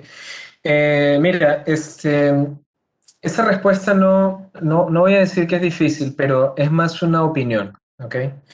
El tema es que yo sí creo que es necesario un upskilling. O sea, yo creo que hoy en día, con todas las capacidades tecnológicas que tenemos, en verdad como que la fundación, o sea, el fundamento educativo debe en algún momento cambiar para que la próxima generación ya tenga ya tenga embebido ese factor tecnológico, ¿ok? Entonces, eso por un lado. ¿Qué va a pasar? Sí, tienes toda la razón, Miguel. Hay una generación de transición. O sea, hay una generación que van a pasar dos cosas. O sea, posiblemente van a quedar quizás en el aire, ¿ok? Hasta que se reestructure de alguna manera los trabajos o las organizaciones o las jerarquías, como sea. Pero también va a empujar a una nueva raza, cepa, si quieres, de profesionales, ¿ok? Que los va a elevar, ¿sí? Es muy parecido a lo que está pasando actualmente. O sea, imagínate todas las personas que lamentablemente perdieron su trabajo durante la pandemia, eh, sin poner ejemplos realmente. Pero ¿qué pasó con ellos? ¿Tú crees que ellos sigan en su casa esperando que todo abra? Yo creo que no. Yo creo que ellos, ¿qué hicieron? Reaprendieron algo. Emprendieron, reaprendieron algo y dijeron, bueno, yo sé inglés, voy a empezar a traducir documentos online. Yo sé programación, voy a hacer páginas web. Mira, yo he visto personas que de ser empleados administrativos de empresas, ahorita están haciendo de locutores. Venden su voz por internet a través de Fiverr para hacer comerciales en otros países. Entonces, como que si hay ganas de hacer cosas, se van a reestructurar las cosas para que surjan nuevos trabajos y oportunidades sobre todo. Principalmente eso, pero sí va a haber un gap, o sea, sí va a haber personas que van a sufrir un cambio. Sí. Mi opinión, claro. Con dos preguntas terminamos, Andrés, por favor. Una es la pregunta de la casa, ¿no? Como tú sabes, somos Contraloría General de la República y nuestro público quiere saber, ¿hay algún algoritmo, o sea, hay algunos algoritmos así creados, ¿no? Ya para el tema de fraude, de corrupción, ¿no? Conducta funcional, o sea, que no necesariamente como tú dijiste, ¿no? O lo compro o lo construyo, ¿no? Sí. Pero ya deben haber algunos desarrollos que puedan ser comprados, ¿no? Y de repente tener los productos mínimos viables para a partir de ahí comenzar, ¿no? Su desarrollo a escala. Eso cuéntanos, por favor. O sea, mira, es muy popular. Hay dos tipos de algoritmos que se miran mucho en temas de fraude, ¿ok? El tema es que el análisis de fraude es complejo. ¿Por qué es complejo? Porque imagínate que tú estás mirando transacciones o lo que sea. Entonces, tú tienes una gran cantidad de transacciones o de contratos o de plantillas, lo que sea, que no son fraudulentas, ¿ok? Que no son fraudulentas o no parecen ser fraudulentas. Las que consiguen fraudulentas son muy pocas, ¿ok? Entonces, entrenar ese tipo de algoritmos suele ser un poco más complejo. ¿Qué es lo que hace uno? Los proyectos que yo he mirado hacen lo que puede ser una ingeniería de variables, o sea, crear más variables con el contenido que se tiene, ¿ok? Por ejemplo, un ejemplo muy sencillo. En aseguradoras, por ejemplo, utilizamos la descripción del relato que hace la persona para poder identificar patrones e incongruencias que se parecen a otras transacciones fraudulentas. ¿Ok? Entonces, la forma como se describe un relato dentro de un choque, por ejemplo, puede ser un indicio de fraude. Ahora, la inteligencia artificial dentro de esos casos no funciona que, mira, ya listo, fraude, lo señala así, no. Le da un score y una proximidad de fraude. Te dice, oye, si tienes 1.000.000 que revisar, revisa estas 5 primero porque podrían ser fraudulentas. El segundo punto muy importante es algo que se llama Social Network Analysis o Social Network Analytics, ¿ok?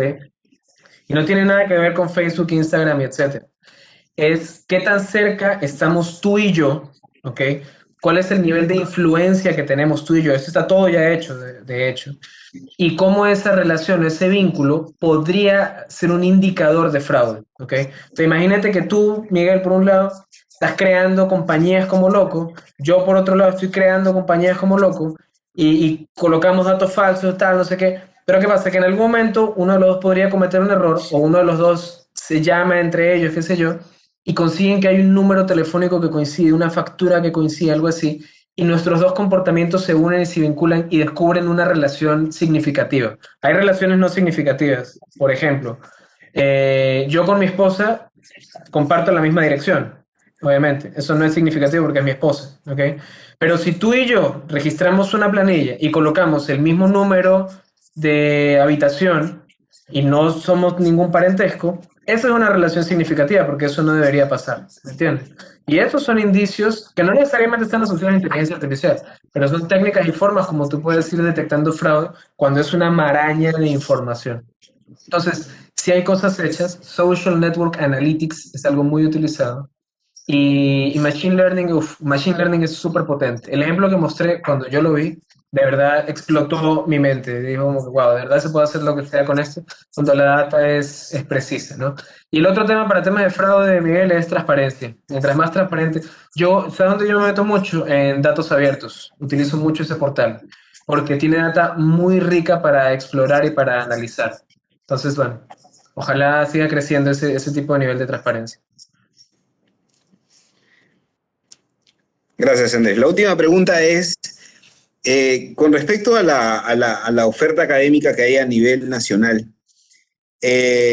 bueno, sin necesidad de poner nombres, ¿no? Ni hacerle publicidad a nadie, pero ¿hay alguna propuesta que pueda contribuir con la formación de funcionarios y servidores públicos no especialistas en inteligencia artificial ni transformación digital, en tecnologías de información, sino alguien que tiene que conocer, en principio, o sea, cómo manejar los datos, ¿no? O sea, porque en función a datos también se toman decisiones, ya que viene todo este boom de la analítica de datos, que es la primera etapa, ¿verdad? De estos desarrollos de comprensión inteligente, ¿no? Entonces, ¿has visto por ahí alguna propuesta que le pueda servir a nuestro público para que vaya investigando y indagando? Mira, sí, puedo recomendar un par de portales. O sea, yo sé que no sé si es un máster o un diplomado, pero el más antiguo que yo vi acá, o que vi que nació acá, es el de la Universidad de Ricardo Palma. No lo he tomado, okay, soy bien honesto, pero los profesores que dictan allí son muy buenos, son profesionales de industria privada, okay, de banca, de seguros, con todos he hablado, los conozco bastante, son muy buenos, puedo hablar de ese.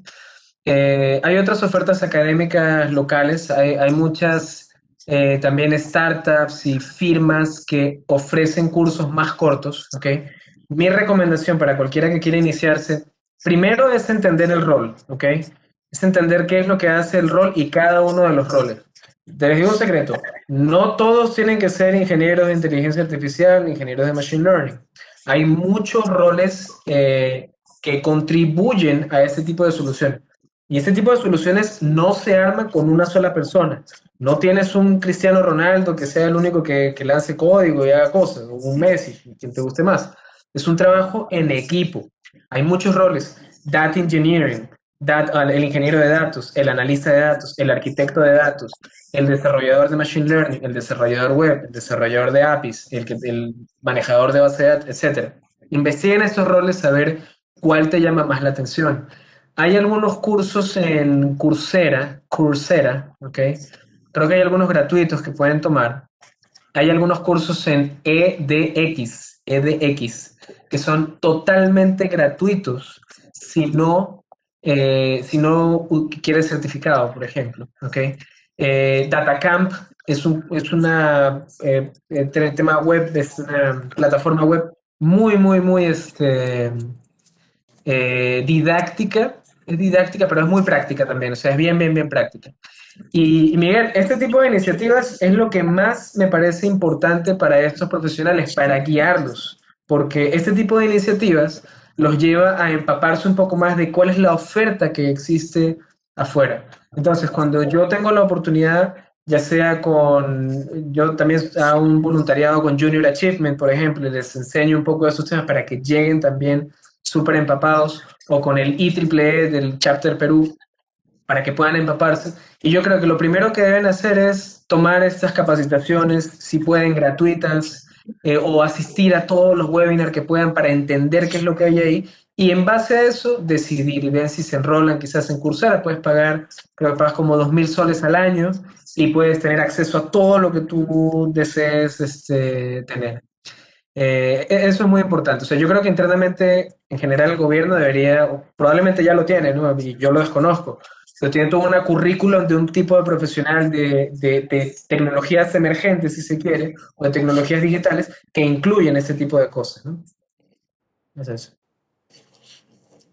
Andrés, muchas gracias. Con eso hemos terminado, ¿no? Desde la Escuela Nacional de Control de la Contraloría General de la República del Perú te damos el agradecimiento, ¿no? También agradecemos a todos los participantes que son nacionales y extranjeros.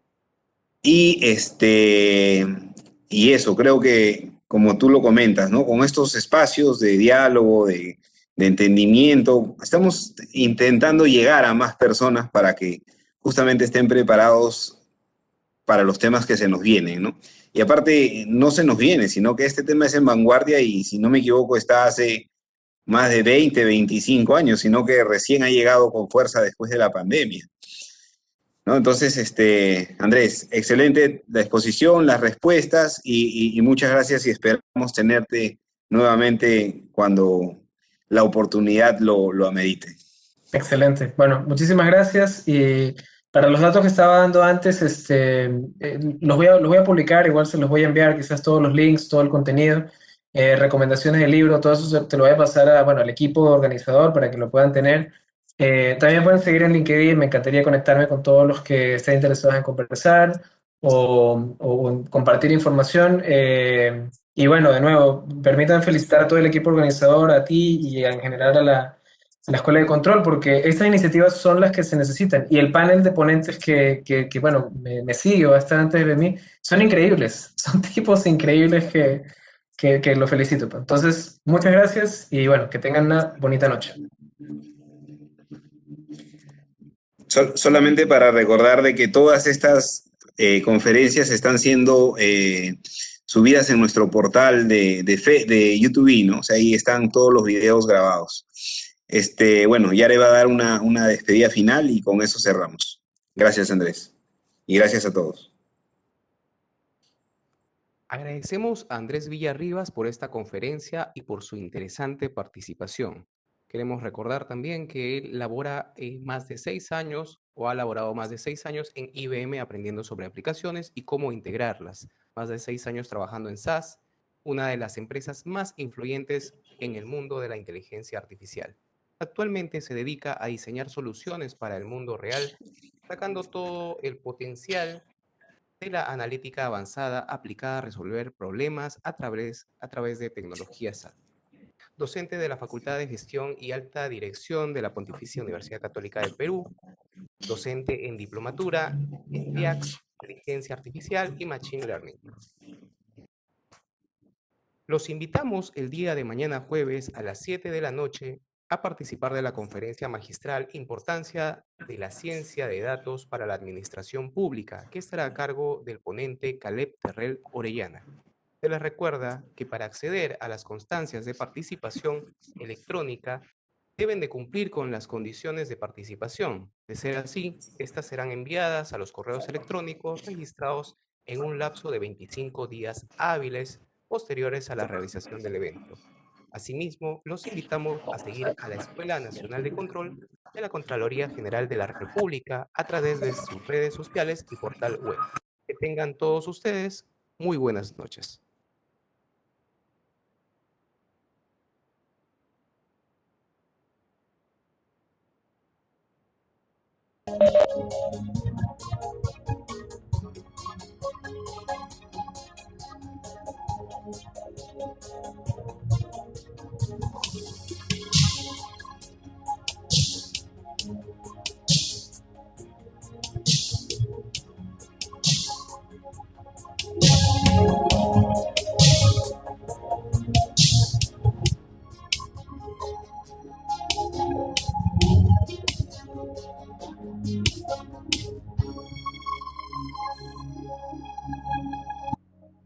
La Escuela Nacional de Control presenta Mayotech,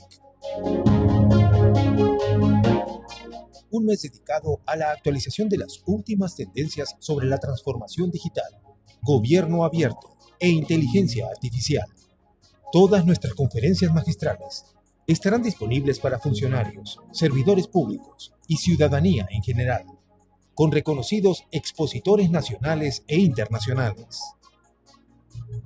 Con el objetivo de actualizar los conocimientos de funcionarios, servidores públicos y ciudadanía en general, Brindamos este espacio de conferencias magistrales en diferentes temáticas y las renovamos cada mes.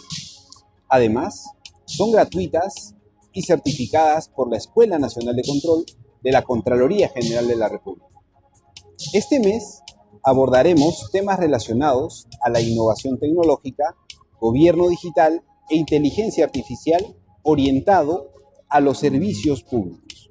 Por ello, los invitamos a participar de Mayotech, donde compartiremos conocimientos y experiencias de 21 destacados profesionales de 6 países del mundo. Inscríbete en nuestras redes sociales y a través de nuestro portal web. Mayotech, innovación tecnológica, gobierno digital e inteligencia artificial para los servicios públicos. Escuela Nacional de Control. Formamos creadores de valor público.